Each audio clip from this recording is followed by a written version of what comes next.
من الشيطان الرجيم بسم الله الرحمن الرحيم إن عدة الشهور عند الله 12 شهرا في كتاب الله يوم خلق السماوات والأرض منها أربعة حرم ذلك الدين القيم فلا تضربوا فيهن أنفسكم.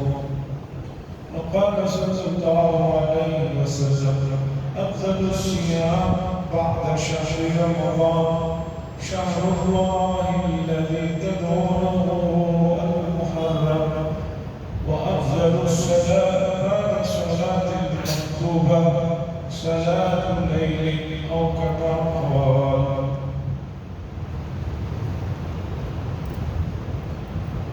عزیزان محترم، یہ جون کے مہینے کی آخری نشست ہے اور شمسی کیلنڈر کی آخری نشست میں موجودہ حالات کے تحت کسی عنوان پر قرآن و حدیث کی روشنی میں کچھ چیزیں میں آپ کے سامنے رکھتا ہوں۔ قمری کیلنڈر کی پہلی مجلس جیسے کہ میرا چار نظر آیا ہے تو محرم الحرام کی تاریخ شروع ہوئی، اسی کے ساتھ 1447 ہجری شروع ہو جاتی ہے، اور چونکہ اس مہینے سے متعلق قرآن و حدیث میں جو فضائل ہیں لوگ اس سے تو واقف نہیں ہیں، لیکن اس مہینے سے متعلق جو چیزیں قرآن و حدیث میں نہیں ہیں یا جن کے کرنے سے قرآن و حدیث منع کرتا ہے، وہ چیزیں معاشرے میں، ماحول میں رواج ہو چکی ہیں۔ عزیزان گرامی، ابھی کل ایک سفر میں جانے کا اتفاق ہوا، وقت بچاؤ دستور بچاؤ مہم کے تحت چاپراز نگر جو کرناٹک کے اس طرف کا آخری ضلع ہے، وہاں پورے ضلع کا عیدگاہ میں 3 بجے سے تقریباً 6:30 مغرب تک بہت بڑا جلسہ تھا۔ اس میں جانے کا اتفاق ہوا، بہت ساری چیزیں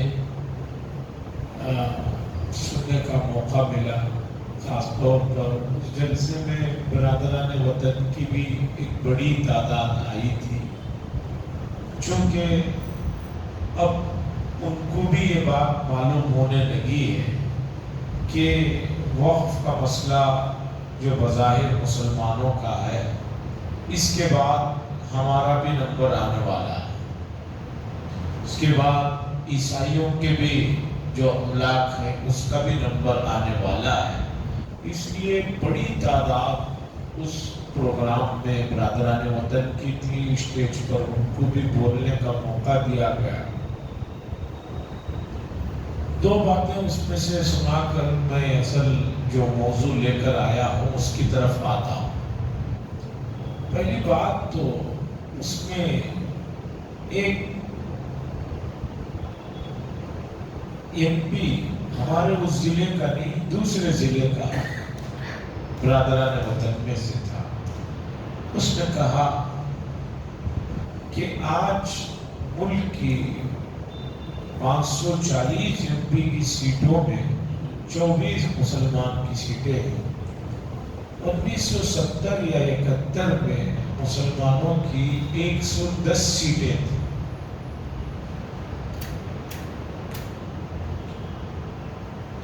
دوسری بات، وقت بچاؤ دستور بچاؤ۔ ابھی جمعرات کو بنگلور میں مسجد قادریہ ملرس روڈ حج کیمپ جہاں ہوتا ہے، وہاں آل انڈیا مسلم پرسنل لا کے تحت پورے شہر کے علماء، امام، خطیبوں کو بلایا گیا تھا کہ اس سلسلے میں کیا کرنا ہے۔ تو یہ بتایا گیا اس میں آل انڈیا مسلم پرسنل لا کی طرف سے کہ جیسے ہم لوگ اس مسئلے کو لے کر احتجاج کر رہے ہیں، جگہ جگہ جو جلسے ہو رہے ہیں، اسے بے اثر کرنے کے لیے بھی وہ لوگ کام کر رہے ہیں. ہم اثر ڈالنے کے لیے کام کر رہے ہیں تو وہ لوگ اسے بے اثر کرنے کے لیے، اس کی ویلیو کو گھٹانے کے لیے، اس کی حقیقت کو ختم کرنے کے لیے بھی کام کر رہے ہیں. اور حکومت کے پاس چونکہ اعلیٰ دماغوں کی بڑی تعداد ہوتی ہے تو ان لوگوں کو معلوم ہے کیسے کرنا. اس میں سے انہوں نے ایک بات بتائی علماء ائمہ خطیبوں کو کہ آپ اپنے اپنے محلے میں، علاقے میں صرف جمعہ کی نماز یا نماز سے پہلے بیان میں پورے لوگ آ جاتے ہیں، اس خوش فہمی سے نکل جائیں گے. اب یہ خوش فہمی نہیں ہے کہ جمعہ کی نماز میں یا بیان میں پورے لوگ آ جاتے ہیں، نہیں آتے ہیں. جمعہ چھوڑنے والوں کی بڑی تعداد ہے. اور یہ میں دوسروں کی سنی ہوئی باتیں نہیں کہہ رہا ہوں، تلخ حقیقت ہے. میں خود پرسنل اپنے علاقے میں بھی ایسے احباب کو جانتا ہوں جو جمعہ بھی نہیں پڑھتے.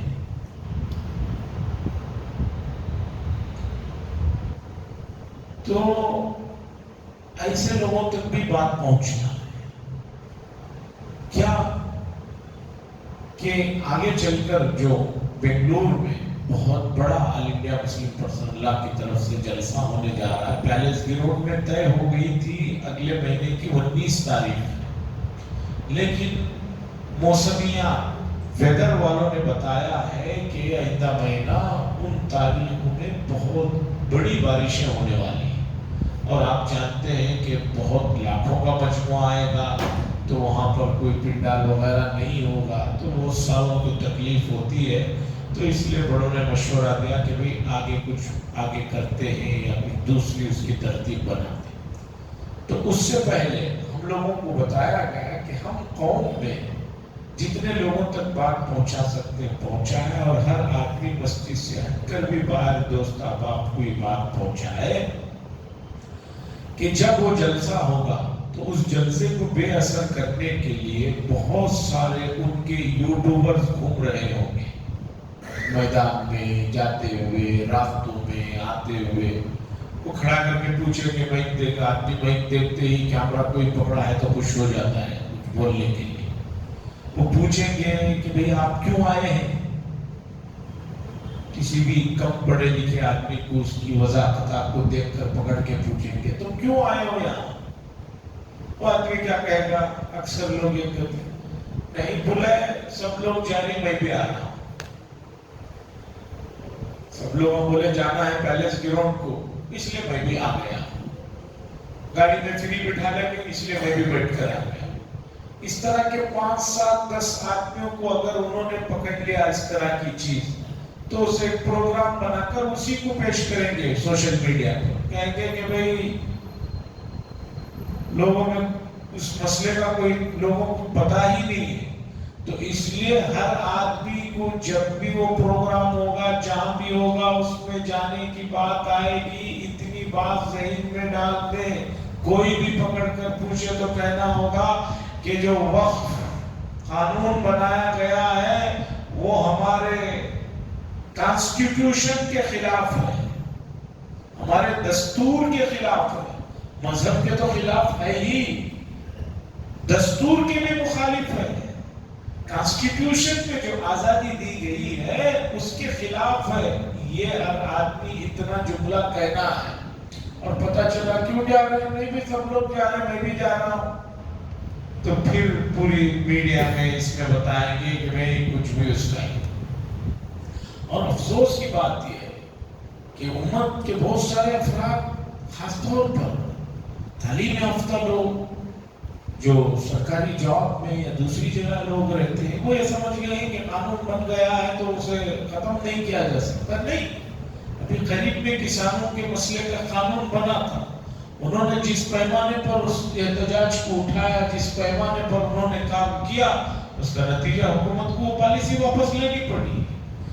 پارلیمنٹ کوئی خدائی حکم نہیں ہے کہ وہاں پاس ہو گیا تو وہ کینسل نہیں ہو سکتا. جیسے پاس ہو سکتا ہے ویسے ناکام بھی ہو سکتا ہے, اسے ناکام کیا بھی جا سکتا ہے. اور اس وقت کورٹ میں بھی مسئلہ ہے. تو لوگوں کے اندر بیداری پیدا کرنا ہے. ہر آدمی جب بھی موقع ملے, جس سے بھی تذکرہ ہو, تو اس بات کو اسے ذہن میں ڈالے کہ جب بھی جلسہ ہوگا جانا ہوگا, جب آواز دیں گے بلانا ہوگا, اور جو ہے یہ بتانا ہوگا. کسی بھی آدمی نے راستے میں پکڑ کر پوچھا کیا کہ بھئی نہیں, ہم ملک کے کانسٹیٹیوشن میں جو اجازت دی گئی ہے اس کے خلاف یہ جو بل آیا, قانون لایا گیا ہے, اسے ختم کرنے کے لیے آئے ہیں. اس طرح اثر ڈالنا چاہیے.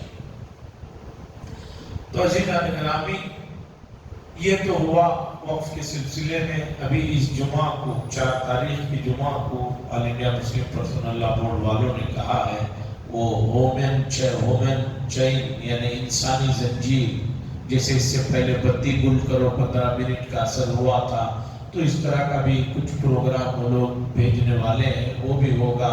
تو ہمیں جمعہ کے دن نماز کے بعد 10-15 منٹ کے لیے خود کو بھی, دوست احباب کو بھی تیار کرنا. کیوں؟ اس لیے کہ بہت سارے حضرات اتنے مصروف ہیں, اتنے بڑے لوگ ہیں کہ وہ جمعہ کی نماز جب کھڑی ہو کر ایک رکعت ہوتی ہے تب آتے ہیں, اور سلام پھیرنے کے بعد ابھی دعا کے لیے سانس بھی لینے سے پہلے ہی وہ لوگ جا چکے رہتے ہیں. اتنے مصروف لوگ ہیں کہ جمعہ کی فرض نماز بھی جماعت سے ادا کرنا مشکل ہے. سنتوں کا تو تذکرہ ہی نہیں ہے. تو اس لیے قوم کو یہ چیزیں کرنا. حضرات آئیے, امت کا المیہ یہ ہے. ابھی وہ جو کل کے میں جلسے میں گیا تھا, اسی ساتھ میں علماء کے جانا ہوا. پھر وہاں ہر مکتب فکر کے علماء, چونکہ مسئلہ قوم کے کسی ایک فرد کا نہیں, پوری قوم کا ہے, تو سبھی لوگ آئے تھے. تو ایک بات یہ بھی آئی کہ اب قوم کے اندر کوئی بھی چیز سنانے کے لیے, پیش کرنے کے لیے, سامنے والوں میں سننے کا جذبہ ہی نہیں ہے. کیا کیا جائے؟ مجھے اچھی طرح یاد ہے سیرت کے جلسے 5-5, 7-7 گھنٹے ہوتے تھے. لوگ دلچسپی سے بیٹھے رہتے تھے. اب تو آدھا گھنٹہ بڑا مشکل ہے, آدھا پونا گھنٹہ مشکل ہے. تو جو موضوع بڑے موضوع ہیں, ان موضوعات کو اتنے وقت میں نہ سنایا جا سکتا ہے, نہ سمجھایا جا سکتا ہے. تو قوم کو کیسے اس چیز کی طرف لایا جائے؟ تو سب نے کہا کہ اب اس مسئلے کا حل یہی ہے کہ ہر بڑے آدمی کو, جو بھی اپنے گھر میں بڑا ہے, جس کی بات چلتی ہے, اسے اس بات کو توجہ دلایا جائے کہ وہ روزانہ اپنے گھر میں بچوں کو اور خود بھی موبائل کے بغیر 2-4 گھنٹے جینے کی عادت بنائے. موبائل کے بغیر جینے کی اگر عادت آئے گی تو پھر آگے کچھ مسئلے آ سکتے ہیں. اگر موبائل کے بغیر جینے کی عادت نہیں بنائیں گے تو آگے چل کر اور مسائل ہوں گے. قوم کا تو یہ مسئلہ ہے ہی, اور مسائل آئیں گے. عربی میں بڑا اچھا ہے اس کا نام. موبائل کو عربی میں کہتے ہیں جوال. عربی میں کہتے ہیں جوال. کیا ظالموں نے کیا نام رکھا ہے دیکھیے. عربی میں ہر چیز کی, جو بھی چیز بنتی ہے, ہمارے یہاں تو کوئی نام اردو میں نہیں رکھا ہے, موبائل ہی کہتے ہیں. موبائل تو انگلش لفظ ہے. تو عرب والوں نے اس کا نام رکھا ہے. ہر چیز کا وہ لوگ نام رکھتے ہیں. جو بھی چیز نہیں بن کر آتی ہے, پہلے سے نہیں ہے, تو دیکھتے ہیں کہ اس کا کام کیا ہے, اس سے اس کی صفت پکڑ کر رکھتے ہیں. مثال کے طور پر مشین سے جو جھاڑا جاتا ہے, مسجد کو, گھروں کو, بڑے گھروں کو مشین سے جو جھاڑتے ہیں, اب یہ چیز نہیں بن کر آئی. عربوں نے کہا بھائی اس کا نام عربی میں رکھنا چاہیے, انگریزی نام ہم کیوں بولے؟ تو انہوں نے کہا اس کا کام کیا ہے, یہ جھاڑنے کی چیز ہے. اور چونکہ بہت زیادہ جھاڑتی ہے تو جو کام بہت زیادہ کرتے ہیں اس کے لیے ان کے پاس وزن ہے. تو انہوں نے کہا جھاڑو کے لیے عربی میں لفظ ہے کناسا, کنس. اس سے انہوں نے لفظ بنایا کناسا، بہت زیادہ چھاننے والی چیز. فریج انگلش لفظ ہے، اسی طرح انہوں نے ہر ایک کے لیے رکھا. موبائل کے لیے کیا رکھا ہے دیکھو انہوں نے وہ زمانے ہی میں موبائل کے لیے لفظ لکھا ہے انہوں نے اسے جوال کہتے ہیں. جوال کے معنی کیا ہے؟ وہ چیز جو سب سے زیادہ لے کر گھوما پھرا جاتا ہے. جوال ہے جنوب کے معنی گھومنا، جوال کے معنی وہ چیز جو سب سے زیادہ لے کر گھومی جاتی ہے.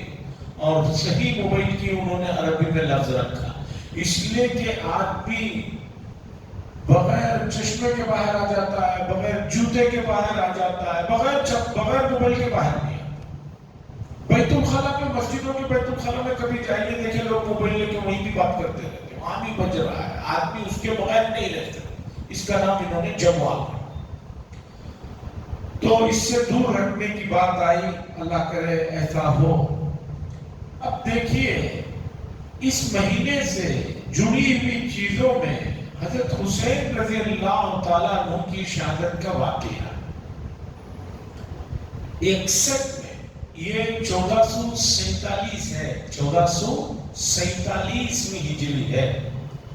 اب 61 میں 61 کی محرم میں حضرت حسین رضی اللہ تعالیٰ عنہ کی شہادت کا واقعہ پیش ہے. اور شہادت حسین کے سلسلے میں ہر لینگویج میں کتابیں، لیکن لکھنے والے ہر آدمی نے اپنے جو ذہنی نظریات ہیں، اپنے جو خیالات ہیں اس کو سامنے رکھ کر لکھا.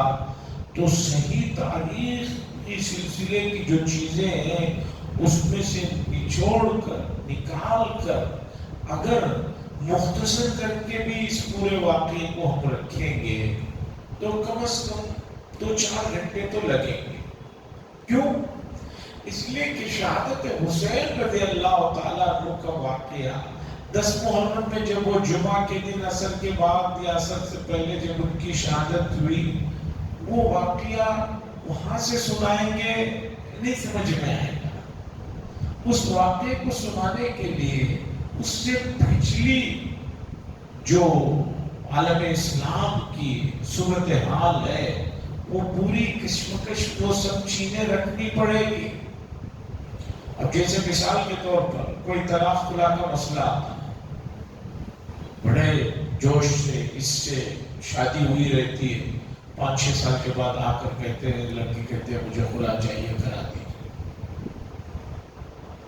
کوئی آدمی بولے ایک دم کیا خلا کے لیے یہ درخواست کر رہی، ایک دم نہیں کر رہی. وہ گزرے میں جو 5 سال کی چیزیں ہیں اسے آپ جانیں گے تب وہ خلا کا کیوں مانگ رہی ہے مسئلہ سمجھ میں. ایک آدمی آپ کہتا ہے میں بھی کچھ کرنا چاہتا ہوں، کوئی آدمی کہے کہ بھئی 10 سال سے تم تھے اب اچانک چھوڑنے کی بات کر رہے ہو، کل کیا اسی بات پیش آ گئی. وہ کل پیش آئی نہیں رہتی ہے، وہ جب آ کر آپ کو کہہ رہا ہے اس سے آدھے گھنٹے پہلے کوئی بات نہیں پیش آئی ہے. وہ پیش آئی ہے گزشتہ 8 سال کی یا 7 سال کی، 5 سال کی. وہ آخری میں آ کر مرحلہ رکا ہے جو آپ کے سامنے آیا ہے.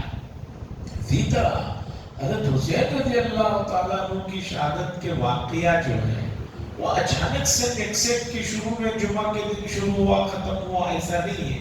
اس کے پیچھے کے احوال اور کیفیات کو جاننا، اس تاریخی تجزیے کو جاننا، اور انتہائی معتبر حضرات جو بغیر کسی کی جانب طرفداری کیے ہوئے جنہوں نے اس پر کام کیا ہے اسے جاننا، یہ تمام چیزوں کو سمجھنے سمجھانے کے لیے میری بڑی خواہش ہوتی ہے. لیکن بہت کم ایسا موقع ملا کہ اس پوری چیز کو میں رکھ سکا ایک مرتبہ کے علاوہ. بہت پہلے کی بات ہے، ہمارے منہاج مسجد میں جو ہاسٹل ہے وہاں نوجوان رہتے ہیں، ان حضرات نے درخواست کی، بہت پہلے کی بات ہے، کہ ہم تاریخ جاننا چاہتے ہیں. میں نے کہا تاریخ میں کوئی خاص بات ہو تو بتائیے تاکہ میں اسے سمجھاؤں.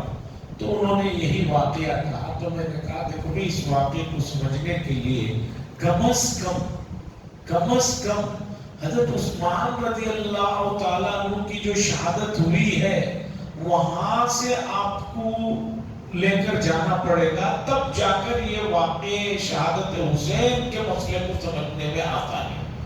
اب حضرت عثمان رضی اللہ تعالیٰ عنہ کی دور خلافت 12 سال تھی، جو شورش پیدا ہوئی، جو ہنگامے ہوئے، ان کی جو شہادت ہوئی، وہاں پھر حضرت علی رضی اللہ تعالیٰ عنہ کی خلافت کے 6 سال کا زمانہ ہے، پھر اس کے بعد حضرت امیر معاویہ رضی اللہ تعالیٰ عنہ کے 20 سال تقریباً آس پاس 20 سال کی جو ہے خلافت کا زمانہ ہے، اور حضرت علی رضی اللہ تعالیٰ عنہ کے بعد حضرت حسین رضی اللہ تعالیٰ عنہ کے بڑے بھائی حضرت حسن رضی اللہ تعالیٰ عنہ کی 6 مہینے کی خلافت کا زمانہ۔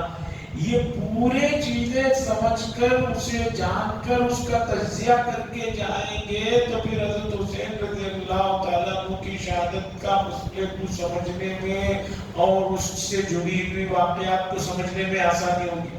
اب مسئلہ یہ ہے کہ لوگوں کو ٹک ٹاک کی طرح ہر چیز 1.5 سے 2 منٹ میں سمجھنا چاہتے ہیں۔ چھوٹے چھوٹے اب کلپ آنا شروع ہو گئے ہیں، واٹس ایپ میں، دوسرے میں، تیسرے میں، اس میں اسلامی موضوعات پر بھی ہے۔ حضرت حسین رضی اللہ تعالیٰ عنہ کی شہادت 1.5-2 منٹ میں آدمی بات سمجھنا چاہتا ہے۔ بتائیے کہ 1.5-2 منٹ میں کیا سمجھا ہے؟ بہت مشکل ہے، جذبانی۔ تو میں اس زمانے میں، بہت پہلے کی بات ہے، جب نوجوانوں نے درخواست کی تو میں نے کہا کہ بھئی ویکلی آپ لوگ 2 دن یا ڈیلی روزانہ پونا گھنٹہ مجھے دو، میں پھر اس چیز کو تفصیل کے ساتھ تعلیم یافتہ لوگوں میں سمجھاؤں گا۔ تو کئی دن، تقریباً 15 دن کے بعد جو ہے وہاں مسئلہ آیا، پھر سمجھنے میں آسانی ہوئی۔ تو اب چونکہ ہماری نشست شروع ہوئی اور شروع ہو کر 20-25 منٹ ہو گئے ہیں، تو 10-5 منٹ کے بعد میں بھی تھک جاتا ہوں، آپ حضرات بھی تھک جاتے ہیں۔ تو اب اس واقعے کے پیچھے کی تاریخی تفصیلات کو تو نہیں رکھ سکتے، ہاں جو گزارشات ہیں اس سے جڑی ہوئی وہ رکھ کر بات ختم کرتا ہوں۔ قرآن نے کہا کہ اللہ کے نزدیک مہینوں کی تعداد 12 ہے، سال کے 12 مہینے، اس میں 4 مہینے محترم ہیں، منہا اربعۃ، 4 مہینے محترم۔ کون کون سے؟ حضور نے فرمایا 3 تو لگاتار، 11واں مہینہ، 12واں مہینہ، پہلا مہینہ، ذوالقعدہ، ذوالحجہ، محرم، یہ 3 مہینے لگاتار، 11، 12، 1۔ اور ایک مہینہ رجب ہے، اور حضور نے فرمایا رجب وہ جو شعبان اور جمادی الاخر کے بیچ میں ہے۔ چونکہ ان لوگوں نے کفار مکہ کی خرافات میں مہینوں کے نام بدل دیے تھے، عجیب عجیب کام کر دیے تھے، تو حضور نے فرمایا رجب سے وہ رجب مراد ہے جو ان 2 مہینوں کے بیچ میں آتا ہے۔ ایک اور رجب بھی انہوں نے کچھ رکھ لیا تھا۔ تو یہ مہینہ محرم الحرام کا جو سال کا پہلا مہینہ ہے، یہ محترم مہینہ۔ کب سے محترم مہینہ ہے؟ جب سے زمین آسمان کا نظام اللہ نے بنایا، تبھی یہ طے ہو گیا کہ سال کے 12 مہینے ہوں گے، اس میں 4 مہینے۔ اب یہ مہینہ محترم ہے، مقدس ہے، قرآن نے کہا، اور حضور صلی اللہ علیہ وسلم نے اس مہینے کا جب نام لیا تو یہ فرمایا شہر اللہ، اللہ کا مہینہ۔ اللہ کا مہینہ تو دوسرے بھی ہے، دوسرا مہینہ بھی اللہ ہی کا ہے، لیکن خصوصی اس کا جو مقام ہے، اس کی جو نسبت ہے، اس کے لیے اللہ کے نبی نے فرمایا یہ اللہ کا مہینہ ہے۔ اس لیے حدیث میں آیا کہ رمضان کے بعد سب سے بہترین اور افضل اور اعلیٰ درجے کا جو روزہ ہے وہ اس محرم کی 10ویں تاریخ کا روزہ ہے۔ حضرت حفصہ رضی اللہ تعالیٰ عنہ فرماتی کہ حضور صلی اللہ علیہ وسلم زندگی میں سب سے زیادہ جو چیز نہیں چھوڑی اس میں محرم کا یہ روزہ، ذی الحجہ کے روزے، اور ہر مہینے کے 3 روزے، اور جو ہے فجر سے پہلے کی 2 رکعت سنتیں، اس کا بڑا مقام۔ تو اب یہ مہینہ محترم ہے اور اس مہینے میں بے شمار واقعات پیش آئے، جیسے 10 محرم کو حضرت موسیٰ علیہ السلام کو فرعون اس کی لشکر سے نجات ملی، اور مورخین نے بے شمار چیزیں لکھی ہیں۔ مثلا یونس علیہ السلام جو مچھلی کی میں نگل لیا تھا، ان کو جو مائع ملا کر چھوڑا ہے، اور 10 محرم کی تاریخ۔ ایوب علیہ السلام جو لمبا عرصہ بیمار رہے، ان کو جو شفا ملی آسمان سے، جو خصوصی اللہ نے جو رحمت کی بارش کی، اس سے نہا کر جو ان کو صحت ملی، وہ یہی تاریخ ہے۔ حضرت آدم علیہ السلام کی توبہ کے قبول ہونے کا واقعہ، نوح علیہ السلام کی کشتی کے جا کر 4 مہینے تک سمندر پوری دنیا میں جو پانی تھا، جا کر جودی پہاڑ کے پاس جو کھڑی ہے، وہ تاریخ 10 محرم کی ہے۔ بے شمار چیزیں، لیکن تاریخی اعتبار سے کوئی یہ کہے کہ یہ چیزیں ثابت نہیں ہیں، اس لیے کہ موسیٰ علیہ السلام کے نجات کا واقعہ تو بخاری شریف کی روایت میں ہے۔ کوئی کہے کہ یہ سب چیزیں تاریخ میں ثابت نہیں، کوئی بات نہیں، کچھ بھی ثابت نہ ہو تب بھی یہ مہینہ محترم ہے، اس لیے کہ حضور صلی اللہ علیہ وسلم نے فرمایا کہ یہ مہینہ اشہر حرم والا مہینہ ہے۔ قرآن نے کہا منہا اربعۃ حرم، ان 12 میں 4 مہینے محترم ہیں۔ اب جو مہینہ قرآن کی نظر میں محترم ہے، جو مہینہ حدیث کی نظر میں محترم ہے، مجھے بتائیے کہ اس مہینے میں عام دنوں کے مقابلے میں کوئی کام زیادہ ہونا چاہیے یا نہیں ہونا چاہیے؟ مثلا کاروباری موسم آتا ہے تو آدمی نارمل 8 گھنٹے کام کرنے والا 12 گھنٹے کرنے لگتا ہے، ایکسٹرا جاب کرنے لگتا ہے۔ کیوں؟ سیزن ہے بھائی، یہ سیزن میں کام کریں گے تو فائدہ ہوگا۔ تو ایسے ہی یہ مہینہ محترم مہینہ ہے۔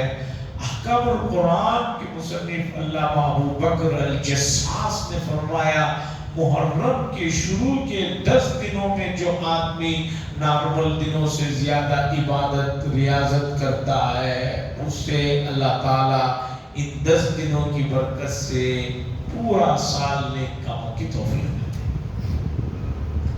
اب دیکھیے معاشرے میں علم آنے کے باوجود، معلومات آنے کے باوجود، اس مہینے میں لوگوں نے بہت سے بہت دیکھ کر لیا ہے کہ 10 تاریخ کے دن تھوڑا جشن بنا لیتے ہیں۔ بعض جگہ شربت پلا رہے ہیں، بعض جگہ کچھ کھلا دے رہے ہیں۔ سال بھر کھلائیے، کس نے منع کیا؟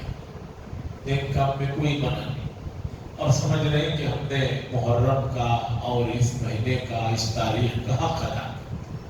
اس مہینے کا افضل کام یہ ہے کہ آپ 9-10 کو روزہ رکھیے، اور اس سال 9-10 کی جو تاریخیں ہیں، ہفتہ اور اتوار سرکاری چھٹی، آئی ٹی سیکٹر والوں کو چھٹی، ویسے بھی الحمدللہ آئی ٹی سیکٹر والوں کو چھٹیوں کا تو کوئی مسئلہ ہی نہیں، پیر منگل بھی آ جائے کوئی بات نہیں ہے، آن لائن ڈیوٹی کر لیتے ہیں، آفس میں جانا کوئی مسئلہ نہیں، آن لائن میں کر لیے تو کام ہو جاتا ہے۔ ہفتہ اتوار روزہ ہے، اور اگر کوئی ہفتہ اتوار نہیں رکھ سکتا تو اتوار پیر کو رکھے، اور اگر ہفتے کو بھی نہیں رکھ سکتا، پیر کو بھی نہیں رکھ سکتا، بڑے کام ہیں، بڑی محنت کا کام ہے، اور بنگلور کا موسم پتہ چلا 50 ڈگری گرمی کا چل رہا ہے، اس آدمی کو جا کر میدان میں کھودنا ہے، جیسے افریقہ میں موسم ہوتا ہے، تو اتوار کو تو ایک دن چھٹی ہے ہی۔ بعض لوگوں کو اس سال افسوس یہ ہے کہ 10 محرم اتوار کو آ گئے، اگر پیر کو آتا تو ایک دن ایکسٹرا چھٹی مل جاتی۔ یہ بعض لوگوں کو پریشانی۔ بہت پہلے پڑوسی ملک کے بڑے رائٹر نے 1957 کی بات، 1957 کی بات، تقریباً سمجھیے کہ 65 سال پہلے کی بات، معاشرہ کتنا گر گیا ہے۔ انہوں نے مضمون لکھا، کسی جنازے میں وہ قبرستان جا کر آ کر انہوں نے مضمون لکھا، انہوں نے لکھا کہ میں دوست کا یا کسی کا انتقال ہو گیا، قبرستان گیا تھا، اتفاقاً اتوار کا دن تھا، تو قبر میں میت کو رکھ کر مٹی وغیرہ ڈالنے تک، چونکہ جو کام جتنا آسان اور سہولت والا رہتا ہے لوگ آزو بازو کھڑے ہوئے اسے مشکل بنا دیتے ہیں۔ قبرستان جائیے، میت کو دفنانے کے وقت میں دیکھیے جتنے حضرات وہاں کھڑے ہوئے ہیں سب مفتی ہیں، سب کو تجربہ ہے، وہ ایسا کرو، یہ ایسا کرو۔ کسی کو کہو ذرا نیچے اتر جاؤ اپنی قبرستان میں، کانپنے لگتے ہیں، کپ کپی آ جاتی ہے، لیکن باہر سے وہاں سے مشورہ، یہاں سے مشورہ۔ وہ جو آدمی دو نیچے اترے ہوئے رہتے ہیں ان کا دماغ ہل جاتا ہے۔ اور بہت ساری مرتبہ عورتوں کو دفنایا جا رہا ہے تو محرم رشتے داروں کے علاوہ تو وہاں کسی کا کام ہی نہیں ہے، وہ بھی مشورہ دیتے رہتے۔ تو خیر انہوں نے مضمون لکھا، اس میں لکھا کہ میں قبرستان میں میت کو وہاں تدفین ہو رہی تھی تو کھڑا ہوا دیکھا، جگہ جگہ لوگ کھڑے ہوئے تھے، کہیں 4 کہیں 5 کہیں 2 3، تو میں خاص طور پر نوجوانوں کے پاس جاتا رہا اور ذرا کم عمر نوجوان سے بڑھ کر کی جو عمر کے لوگ ہیں ان کے پاس جا کر کھڑا رہا۔ ہر جگہ میں یہ سنتا رہا کہ وہ سب لوگ گفتگو یہ کر رہے ہیں کہ یہ جو ہمارے ماموں مرے ہیں کاش اتوار کے علاوہ دن مرتے، ویکنڈ پورا برباد ہو گئے۔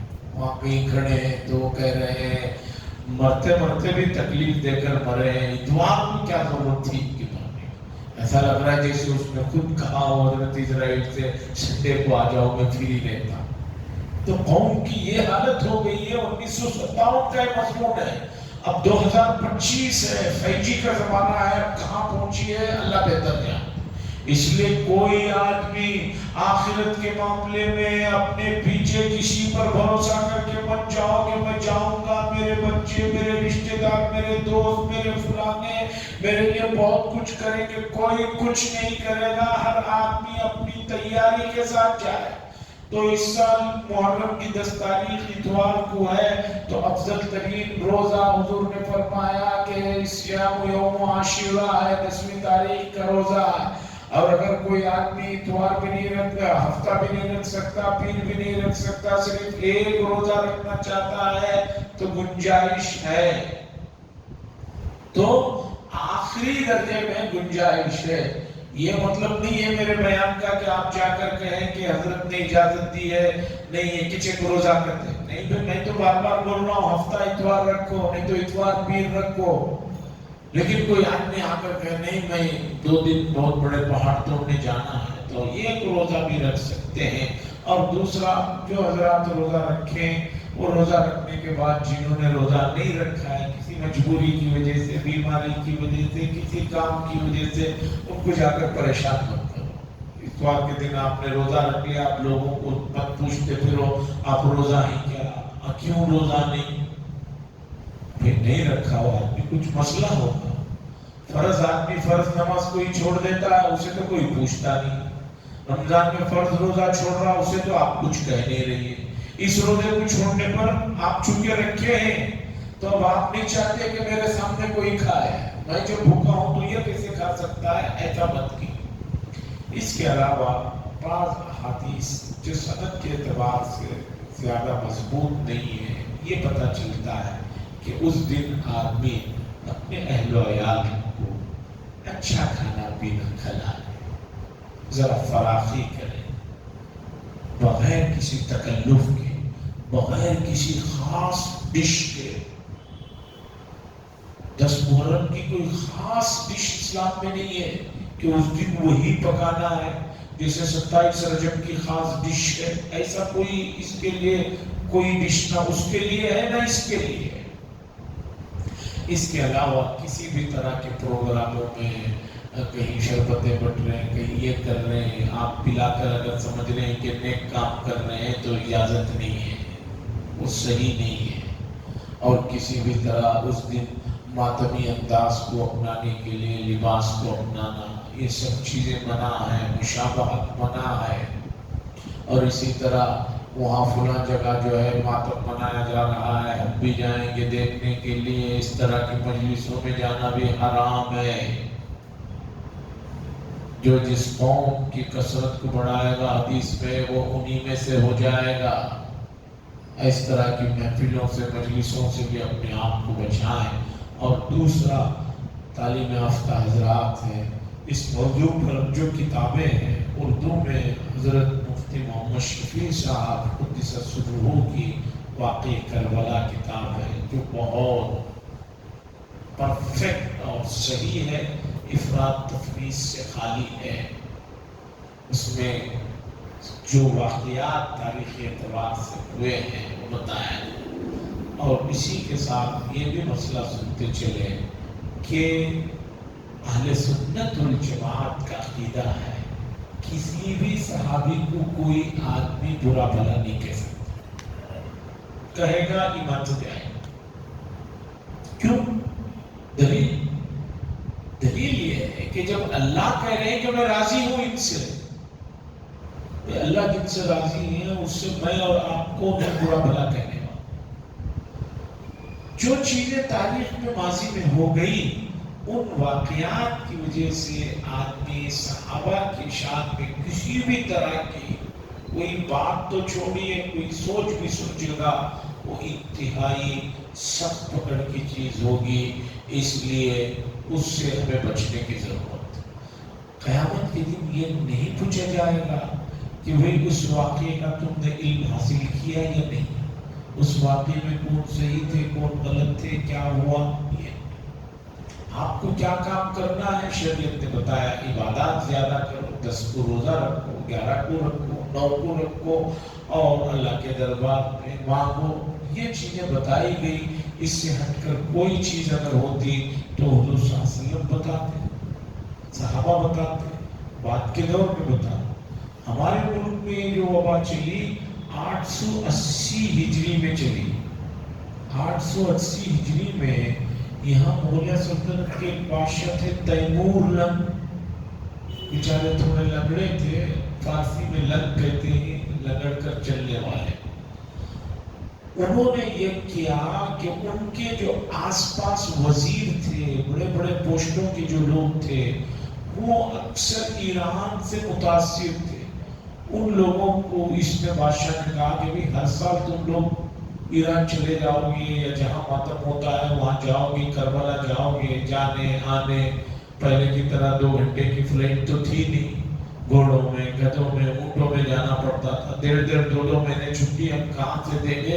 ایسا کرو کہ وہاں جو کربلا میں شہادت حسین کے آس پاس کے جو مزار وغیرہ جو بھی چیزیں ہیں اسی طرح کا اسٹیچو یہاں بنا لو، اور وہ یہی جو بھی تمہیں کرنا ہے۔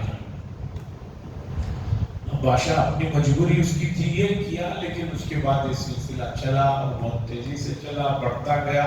لیکن الحمدللہ میں اپنے بچپن سے لے کر اب کا جو میں ماحول دیکھ رہا ہوں، دینی شعور آ رہا ہے، لوگوں میں صحیح سمجھ آ رہی ہے۔ وہ چیزیں جو آج سے 30-40 سال پہلے ہوا کرتی تھی بہت حد تک کم ہے، لیکن ابھی بھی عقیدوں دوسری چیزوں میں تھوڑی بہت کمی ہے۔ میں اس امید کے ساتھ کہ آپ حضرات اس سے بچیں گے اور دوسروں کو بھی، دوست احباب کو بھی، رشتہ داروں کو بھی بچائیں گے۔ ہم سب کو ان چیزوں سے بچنے کے اللہ تبارک و تعالیٰ توفیق نصیب فرمائے۔ وآخر دعوانا الحمدللہ رب العالمین۔ اور فونوں میں، واٹس ایپ میں، اس میں وہ جو میسیجیں بھیجتے ہیں، ہیپی نیو ایئر ہے، ہیپی محرم ہے، جمعہ مبارک ہے، جو یہ سب چیزوں کا اس سے کوئی تعلق نہیں، ان سے بھی شدید بچنے کی ضرورت ہے۔ لیکن اپنے کا شکریہ، اللہم صلی اللہ سیدنا شکریہ نبینا مولانا محمد بارک وسلم۔ اللہم انت السلام و منک السلام تبارک یا ذا الجلال والاکرام۔ اللہم انا نسألک الہدى والتقى والعفاف والغنى۔ صلی اللہ تعالی وسلم علی خیر خلقہ محمد وعلی آلہ وصحبہ اجمعین، والحمد للہ رب العالمین۔